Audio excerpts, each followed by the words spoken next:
بسم اللہ الرحمن الرحیم۔ اللہ کے نام کے ساتھ شروع جو بڑا مہربان اور نہایت رحم فرمانے والا ہے۔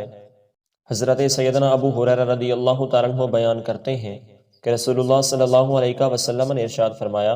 سبحان اللہ والحمد للہ ولا الہ الا اللہ واللہ اکبر پڑھ لینا مجھے پوری کائنات کے مل جانے سے زیادہ پسند ہے۔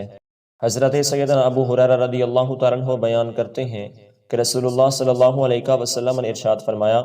جو شخص دن میں 100 مرتبہ سبحان اللہ و بحمدہ پڑھتا ہے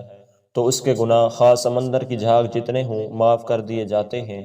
حضرت سیدنا ابو ہریرہ رضی اللہ تعالیٰ عنہ بیان کرتے ہیں کہ رسول اللہ صلی اللہ علیہ وسلم نے ارشاد فرمایا، جو شخص صبح و شام 100 مرتبہ سبحان اللہ و بحمدہ پڑھتا ہے تو قیامت کے دن اس سے کوئی شخص بہتر نہیں ہوگا بجز اس کے کہ جس نے اس جتنا یا اس سے زیادہ مرتبہ پڑھا ہوگا۔ حضرت سیدنا ابو ہریرہ رضی اللہ تعالیٰ عنہ بیان کرتے ہیں کہ رسول اللہ صلی اللہ علیہ وسلم نے ارشاد فرمایا، 2 کلمے سبحان اللہ و بحمدہ سبحان اللہ العظیم زبان پر ہلکے، میزان میں بھاری اور رحمان کو بڑے محبوب ہیں۔ حضرت سعد بن ابی وقاص رضی اللہ تعالیٰ عنہ بیان کرتے ہیں کہ ہم رسول اللہ صلی اللہ علیہ وسلم کی خدمت میں حاضر تھے تو آپ صلی اللہ علیہ وسلم نے فرمایا، کیا تم میں سے کوئی روزانہ 1000 نیکی کمانے سے عاجز ہے؟ تو آپ کی مجلس میں شریک کسی نے عرض کیا،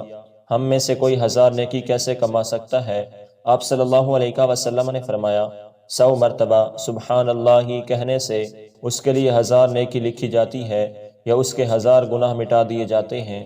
حضرت سیدنا ابو ذر رضی اللہ تعالیٰ عنہ بیان کرتے ہیں کہ رسول اللہ صلی اللہ علیہ وسلم سے دریافت کیا گیا، کون سا کلام افضل ہے؟ آپ صلی اللہ علیہ وسلم نے فرمایا، جو اللہ تعالیٰ نے اپنے فرشتوں کے لیے منتخب کیا، سبحان اللہ و بحمدہ۔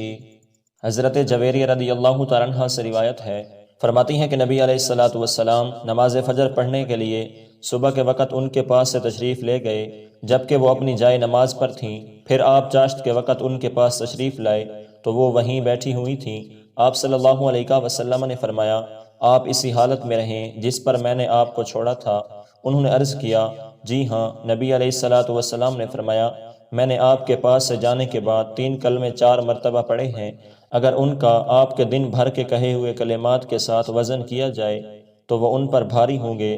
سبحان اللہ و بحمدہ عدد خلقہ ورضا نفسہ وزینت عرشہ ومداد کلماتہ۔ پاک ہے اللہ تعالیٰ اپنی حمد کے ساتھ اپنی مخلوق کی تعداد، اپنے نفس کی رضا، اپنے عرش کے وزن اور اپنے کلمات کی روشنائی کے برابر۔